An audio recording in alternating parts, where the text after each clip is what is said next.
Hello guys, कल मैंने आपको बताया था शैशव अवस्था की विभिन्न पक्ष आपको बताए थे। ठीक है, तो आज मैं पढ़ा रही हूँ आपको ज्ञानात्मक विकास, जिसको मैंने कल मानसिक विकास कहा था।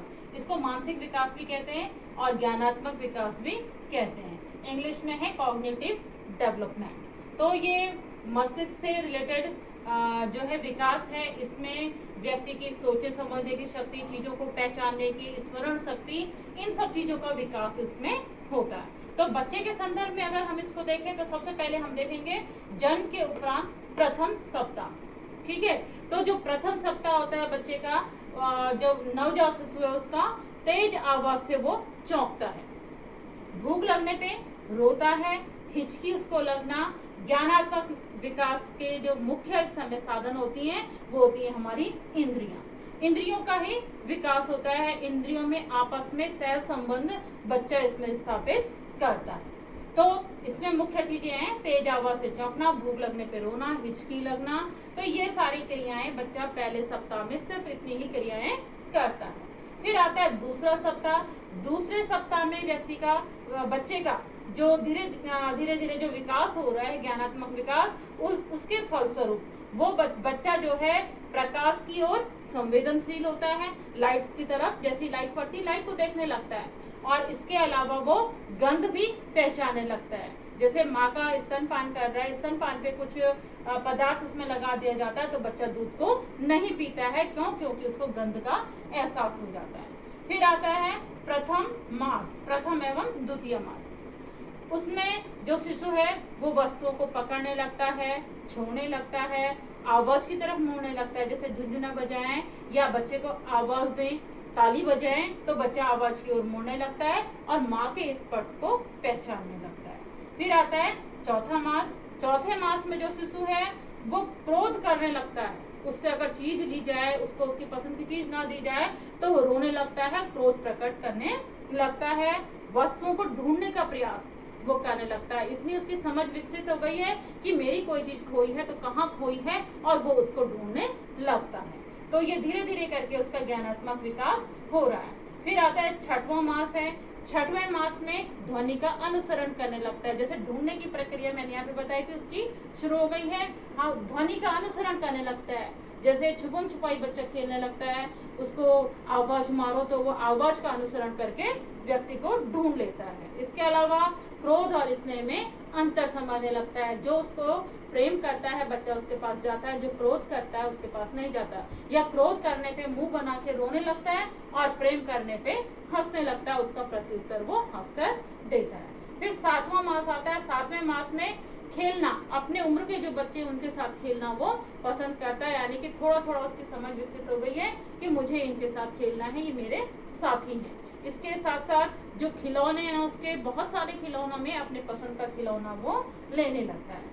फिर आता है 10वां मास। 10वां मास में जो उसकी अनुकरण की शक्ति है ये प्रबल होने लगती है। बच्चा स्मरण शक्ति बढ़ती है और अनुकरण वो करने लगता है, चीजों का प्रबल हो गई उसकी अनुकरण शक्ति। जैसा हम करते हैं बच्चा उसी को दोहराने लगता है, तो अनुकरण की शक्ति प्रबल हो जाती है। टूटा फूटा शब्द का उच्चारण भी वो करने लगता है। जैसे और कोई उसकी अगर चीज ले, कोई उसका खिलौना खींचे तो उसका विरोध भी वो करने लगता है। तो ये क्या है, उसका धीरे धीरे करके विकास होता जा रहा है। अब आता है 1 वर्ष में। अब 1 वर्ष में जो उसकी अनुकरण करने की जो क्रियाएं हैं वो क्रियाएं जो है बढ़ने लगती हैं अनुकरण करके। जैसे लर्निंग बाय डूइंग, या हम कहेंगे अनुकरण करना यानी कि लर्निंग बाय वॉचिंग। वो देखता है और देख के वो सीखता है और वैसा ही अनुसरण वो करने लगता है। शब्दों का उच्चारण वो करने लगता है, मम्मी पापा दादा दादी, इस तरीके से शब्दों का उच्चारण करने लगता है।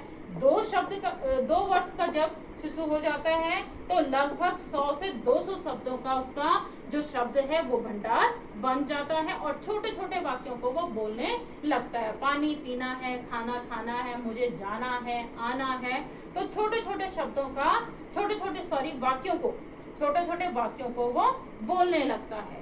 अब 3 वर्ष का जब होने लगता है तो 3 वर्ष का होने पे उसका इतना विकास हो जाता है कि वस्तुओं में संबंध वो स्थापित कर लेता है और उनमें अंतर वो करने लगता है। जैसे गर्म है और ठंडा, दिन है रात है, रात का सोने के साथ संबंध है, रात हो गई है, हमें सोना है, तो संबंध स्थापित कर रहा है। भूख लगी है, खाना खाना है, तो प्यास लगी है, पानी पीना है। तो इस तरीके से क्या कर रहा है वो 3 वर्ष का होने पे संबंधीकरण का ज्ञान उसका पर्याप्त विकसित हो जाता है। मम्मी है, पापा है, मेरा अपने रिश्तों का संबंध वो समझने लगता है, चीजों का संबंध समझने लगता है, और लंबा छोटा, बड़ा छोटा, जैसे रेखाएं खींचो तो ये बड़ी है, ये छोटी है, इस तरीके से वो समझने लगता है। तो 3 वर्ष का होते होते उसका इतना ज्ञानात्मक विकास होता है कि वो अनुसरण करने लगता है, अनुकरण करने लगता है, शब्दों से वाक्य वो बोलने लगता है। इसके अलावा स्मरण शक्ति उसकी बढ़ जाती है, चीजों में अंतर और भेद करना वो सीख जाता है। अब इसको ज्ञानात्मक विकास को कुछ कारक हैं जो प्रभावित करते हैं, उनमें है सबसे पहला आनुवंशिकता। तो सीखने की जो क्षमता है वो बहुत कुछ आनुवंशिकता से भी मिलती है। फिर आता है पारिवारिक वातावरण। बच्चे का पारिवारिक वातावरण जैसा होगा वो वैसा ही सीखेगा। अगर घर में ज्यादा सदस्य होते हैं, बोलने चालने वाले सदस्य होते हैं, तो बच्चा जल्दी बोलना सीखता है। अगर बच्चे के छोटे भाई बहन या बड़े भाई बहन उसके साथ साथ होते हैं, तो वो क्या करता है, जल्दी से चलना, भाषागत विकास, उसका विकास तेजी से होगा।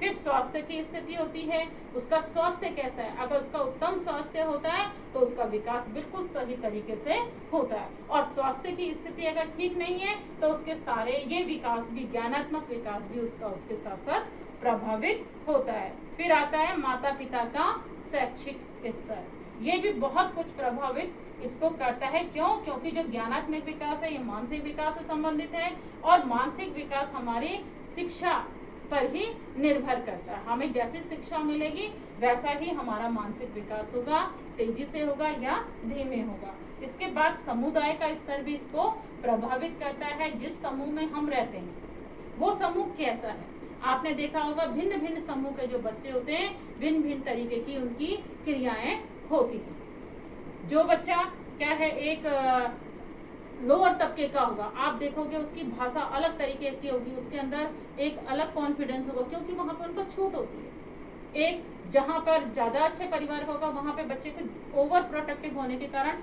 बच्चा देर से सीखता है। क्यों? क्योंकि वहां पर क्या है, उसको आत्मनिर्भर बनने में जो है थोड़ा सा अड़चन वहां पर आती है। तो ये चीजें हैं जो क्या है, हमारे जो ज्ञानात्मक विकास है, कॉग्निटिव डेवलपमेंट है, उसको प्रभावित करता है। तो ये हुआ आपका ज्ञानात्मक विकास। ज्ञानात्मक विकास के बाद अब हम पढ़ेंगे संवेगात्मक विकास, इमोशनल डेवलपमेंट। तो संवेग क्या होते हैं, किसी भी व्यक्ति के तीव्र उपद्रव होते हैं। जब मनोवैज्ञानिक कोई क्या कहेंगे, कोई उत्पत्ति होती है, तो हम क्या करते हैं, अपनी प्रतिक्रिया उसके अगेंस्ट देते हैं। तो यही है इसमें कि पीटी यंग ने कहा है, संवेग संपूर्ण व्यक्ति का तीव्र उपद्रव है जिसकी उत्पत्ति मनोवैज्ञानिक कारणों से होती है, जिसके अंतर्गत उसका व्यवहार, चेतन अनुभूति और जाठरिक क्रियाएं उसमें सम्मिलित होती हैं। ठीक है, जाठरिक क्रियाएं जैसे मैंने कहा आपको, पेट भूख लगना, दर्द होना, तो ये क्रियाएं होती हैं। और इसके फिर क्या करते हैं, ये जब क्रियाएं होती हैं तो हम अपनी प्रतिक्रिया देते हैं, बच्चा जैसे रोने लगता है। तो ये चीजें हैं। वाटसन ने कहा है कि प्रारंभिक संवेग सिर्फ 3 होते हैं, भय, क्रोध और प्रेम, और फिर इन्हीं से विकसित होकर अन्य संवेग बनते हैं। जैसे भय और क्रोध है तो इससे मिलके बन गया घृणा। तो इसी तरीके से धीरे धीरे करके जैसे जैसे बच्चा बढ़ता जाता है उसके संवेग जो है विकसित होते जाते हैं। तो गैसेल और गुड एनफ ने जो बच्चों के संवेग हैं, वो तो मैंने अभी कहा कि वो हर परिस्थिति में रोता है, संवेग स्पष्ट नहीं होते, तो उन्होंने इनकी बहुत सारी फोटोएं खींची और फोटोओं से के माध्यम से उन्होंने अलग अलग संवेग में बच्चे की जो चेहरे के जो भाव थे उनके द्वारा इसको स्पष्ट किया है।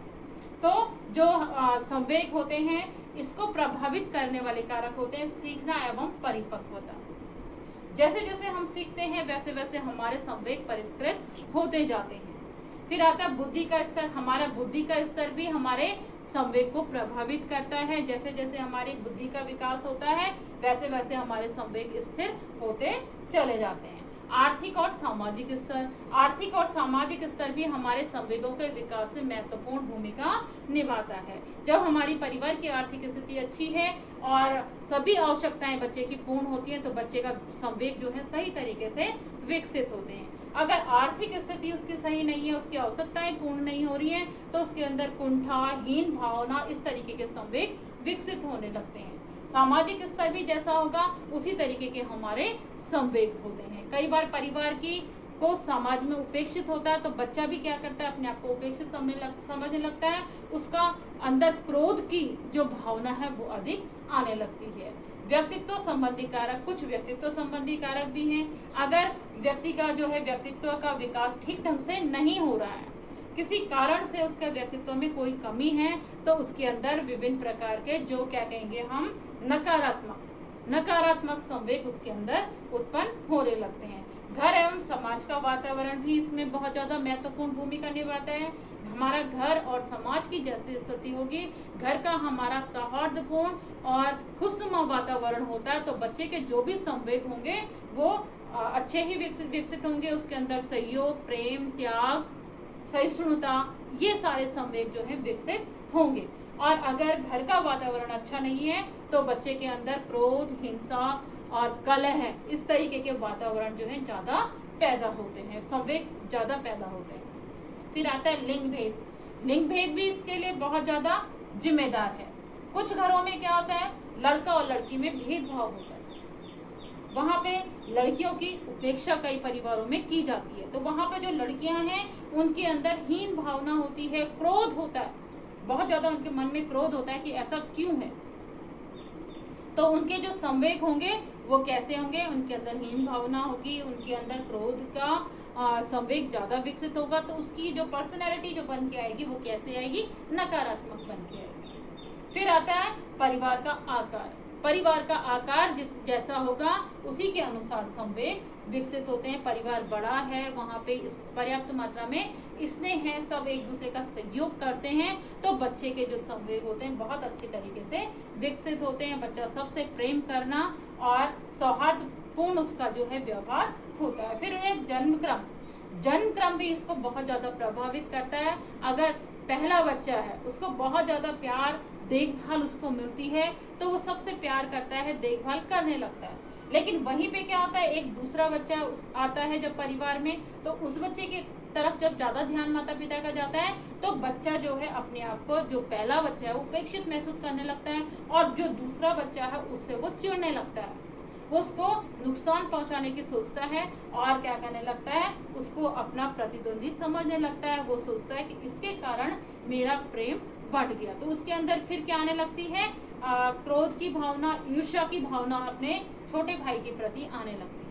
और अगर माता पिता उनमें क्या करते हैं, सामंजस्य स्थापित करते हैं, तो बच्चे का जो विकास है वो सामान्य रूप से होता जाता है। तो इस तरीके से जितने भी हमारे संवेग हैं, वो संवेग जो है धीरे धीरे करके विकसित होते हैं, और ये इतने सारे कारक इसको प्रभावित करते हैं। और अगर हमें सही वातावरण मिले तो हमारे संवेग सही दिशा में विकसित होते हैं, एक सकारात्मक व्यक्तित्व हमारा बन के आता है। और अगर हमें सही वातावरण ना मिले, सही समाज ना मिले, तो बच्चे आपराधिक प्रवृत्ति के हो जाते हैं, और उनके अंदर जो नकारात्मक संवेग हैं वो ज्यादा उत्पन्न होने लगते हैं। और जैसे अगर किसी बच्चे में, कोई बच्चा ऐसा होता है जो अभावग्रस्त बच्चा होता है, असमर्थ बच्चा होता है, परिवार में अगर समाज में उसकी उपेक्षा की जाती है, तो ऐसा बच्चा जो है हीन भावना से ग्रसित भी हो जाता है, और कई बार बच्चे जो हैं आत्महत्या तक करने लगते हैं। तो ये क्या है, संवेग हैं, और संवेगों का सही विकसित होने के लिए परिवार की, समाज की, विद्यालय की, इनकी महत्वपूर्ण भूमिका होती है। अब हम पढ़ेंगे सामाजिक विकास। मनुष्य एक सामाजिक प्राणी है, उसका जो विकास है, उसका अस्तित्व भी समाज में रहकर ही संभव है। समाज से परे उसका कोई भी अस्तित्व नहीं है। समाज में रहकर ही वो अपने विभिन्न प्रकार के विकास करता है, अपनी आवश्यकताओं की पूर्ति करता है। तो सामाजिक विकास जो है उसको ऑगबर्न और निमकॉफ ने अपने शब्दों में कहा है, सामाजिकरण एक प्रक्रिया है। सामाजिकरण एक प्रक्रिया है जिससे कि व्यक्ति समूह के चलनों के अनुरूप कार्य करना सीखता है। ठीक है। जो समूह के कुछ नियम होते हैं, हर समाज के कुछ नियम होते हैं, उनके अनुरूप ही हमें चलना होता है, उनके अनुरूप हमें व्यवहार करना होता है, ठीक है। और जो भी समाज विरोधी गतिविधियां करता है फिर उसको हम क्या कह देते हैं, अपराधी कहते हैं, ठीक है। तो यह सामाजिक विकास एक सामाजिकरण की प्रक्रिया है जिससे व्यक्ति समूह के चलनों के अनुरूप व्यवहार करता है। अब सामाजिकरण की कुछ संस्थाएं होती हैं, तो सबसे छोटी संस्था या सबसे पहली संस्था होती है परिवार। परिवार में रहकर ही व्यक्ति का सामाजिकरण होता है। बच्चा आपने देखा जैसे सबसे पहले क्या करता है, अपनी माँ को पहचानता है, फिर अपने पिता को पहचानता है, अपने भाई बहन परिवार के अन्य सदस्यों को पहचानने लगता है। उसका धीरे धीरे करके सामाजिकरण हो रहा है, उसका समाज बढ़ता चला जा रहा है। उसके बाद उसका खेल समूह आता है, जैसे हमने पढ़ा था कि अपने साथ के बच्चों के साथ खेलना चाहता है, खेल समूह उसका दूसरा समूह हो जाता है। फिर आता है पड़ोसी। अब बच्चा क्या करता है, अपने पड़ोस में जाने आने लगता है, उनको समझने लगता है, उनसे जो है उसके संबंध स्थापित होते हैं। फिर जाति होता है, फिर धर्म और वर्ग होता है, शिक्षा संस्थाएं। फिर बच्चा जब क्या करता है, अपने विद्यालय में आता है तो वहां पर उसका समाज और भी विकसित होता है। बहुत सारे समाज के बच्चे उसको वहां पे मिलते हैं, उसके शिक्षक होते हैं, तो वहां पर शिक्षा संस्थाएं भी क्या है, सामाजिक एक संस्था है। स्कूल हैं, राजनीतिक और आर्थिक संस्थाएं भी क्या होती हैं, ये क्या है, समाज की संस्थाएं हैं। तो इस तरीके से धीरे धीरे करके बच्चे का सामाजिकरण होता चला जाता है। समाज में रहकर मैंने आपको कहा समाज से परे उसका कोई भी विकास संभव नहीं है। जैसे मिदनापुर पश्चिम बंगाल में है, मिदनापुर में 2 बालिकाएं थी, जैसे कमला और अमला।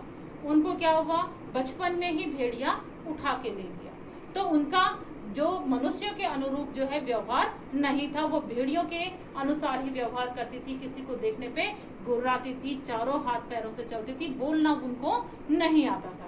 तो ये सिद्ध करता है कि मनुष्य का जो विकास है, जो सामाजिकरण है उसका, वो समाज में रहकर ही होता है। तो सामाजिक विकास के लिए क्या जरूरी है, परिवार, खेल समूह, ये सारी संस्थाएं जरूरी हैं जिनके कारण हमारा विकास होता है। अब सामाजिक विकास जो है वो धीरे धीरे करके होता है। तो सबसे पहले जो होता है, नवजात जो शिशु होता है, जन्मजात, वो केवल सहज क्रियाएं ही करता है। सहज क्रियाएं जैसे मैंने आपको बताया था, रोना, हाथ पैर चलाना, ये क्या है, सहज क्रियाएं हैं। 3 माह के बाद माता पिता और पारिवारिक सदस्यों पर वो ध्यान केंद्रित करने लगता है, उन्हें पहचानने लगता है, यानी कि उसकी सामाजिकरण की प्रक्रिया बढ़ रही है, विकसित हो रही है। फिर आता है, फिर वो लोगों को देखकर मुस्कुराने लगता है। ये 5वें महीने में वो लोगों को देखकर मुस्कुराने लगता है और अकेले होने पर रोता है, यानी कि उसे क्या चाहिए, समाज चाहिए। तो ये सामाजिकरण की जो क्रिया है उसकी चलती चली जा रही है, ठीक है। इसमें मुस्कुराना जो मैंने आपको बताया, इसमें एक क्वेश्चन आता है, सामाजिक मुस्कान, ठीक है। तो सामाजिक मुस्कान क्या है, जब शिशु क्या है, किसी को देखकर अपनी प्रतिक्रिया मुस्कुरा कर देता है, वो सामाजिक संपर्क की इच्छा वहां पे जाहिर कर रहा है, तो इसको कहते हैं सामाजिक मुस्कान, ठीक है। फिर 10वें मास में सामाजिक संपर्क की इच्छा करता है। 10 जब महीने का होने लगता है तो वो चाहता है कि कोई उसको गोद में उठाए, उसको पकड़े। वो अकेले हो रहने पे रोता है और साथ में रहने पे एकदम खुश होता है। फिर जब वो 14 महीने का होता है तो सहयोग और मित्र भाव उसके अंदर विकसित होने लगता है। वो चाहता है कि उसके जो साथ के बच्चे हैं उसके साथ खेलें, उनके साथ वो खेले। फिर 2 वर्ष का जब होने लगता है तो कलह, प्रेम, सहयोग की भावना उसके अंदर उत्पन्न होने लगती है। वो जो है घर के जो सदस्य हैं उनका सहयोग करने लगता है, उनसे वो प्रेम करता है, ठीक है। तो और कलह यानी गुस्सा, इन सब चीजों को वो पहचानने लगता है। 3 वर्ष का होने पर उसका सामाजिक विकास पूर्ण होता है। वहां पर वो क्या स्कूल में जाता है और स्कूल में जाकर बहुत सारी सामाजिक क्रियाओं को सीखता है, सामाजिक व्यवहार वो सीखता है, सहयोग वो करने लगता है। जहां घर पर रहकर वो आत्म केंद्रित था, सिर्फ अपने आप को महत्व देता था, वहां पे वो अपने दोस्तों को महत्व देने लगता है। चीजों को बांटना, जैसे शेयरिंग हम कहते हैं, शेयरिंग वो करने लगता है। तो सहयोग की, त्याग की, प्रेम की, ये भावनाएं जो सामाजिक भावनाएं हैं, ये भावनाएं उसके अंदर विकसित होने लगती हैं। तो इस तरीके से धीरे धीरे करके बच्चे का सामाजिकरण होने लगता है और वो एक सामाजिक प्राणी बनता है। तो इस तरीके से ये क्रिया जो है निरंतर, सामाजिकरण की क्रिया है, ये निरंतर चलती रहती है। ठीक है। और ये निरंतर जो चलती रहती है, कभी भी ये समाप्त नहीं होती है। हम कभी किसी समूह का, किसी संस्था का हिस्सा होते हैं, ठीक है। हम ये जो मैंने आपको समूह बताए थे, इन समूह में से हम हमेशा कभी ना कभी किसी न किसी जो ये संस्थाएं हैं, इन संस्था का हिस्सा होते हैं और सामाजिक जो क्रियाएं हैं उनमें प्रतिभाग करते हैं। तो मनुष्य क्या है, सामाजिक प्राणी है और धीरे धीरे करके उसका सामाजिक विकास इस तरीके से होता है।